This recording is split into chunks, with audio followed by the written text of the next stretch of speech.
Turmoil in Greece continues as its government tries to save the country from running out of money. Riots have wreaked havoc on the streets of Athens for days now, with more than 300 people injured. Protesters are angry about Parliament's vote to pass serious cuts in order to receive rescue loans.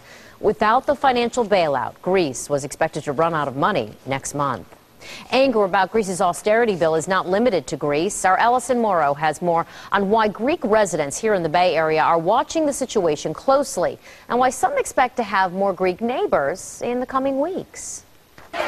Compared to the streets of Greece, the streets of Tarpon Springs may seem a far and quiet cry, but words of anger and shock there have stirred up the Greek rhetoric here. In Greek, they say γίνεται χαμός εδώ, which means it's just crazy here right now. Joanna Kasafidis' two daughters, Anna and Sophia, are in Greece right now visiting their dad, where he teaches public school. They've cut his salary by 25%, and now they're going to go ahead and cut it by an additional 25%. She says watching coverage of the riots, she's not surprised. Because the people are very passionate about their lives there. They're very angry. Anger summed up this way. Όταν είσαι ξεβράκωτος, which means that when you're not wearing any underwear at all.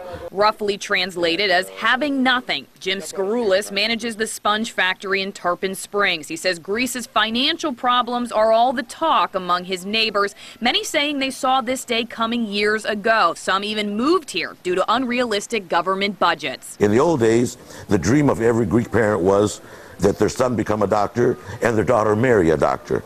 The last 20 years it's been, how do I get my child in a government position? His children own restaurants in Greece, but he believes they, like many others, will have no option but to leave. You have containers coming from Greece up this way because people are moving back. A choice summed up like this. In Greek, we say two different patrides. It's very difficult to know two different patrides. A phrase Kasafidis says her two daughters are learning firsthand what it's like to have two homelands and watch one of them fall apart. In Tarpon Springs, Allison Morrow, ABC Action News.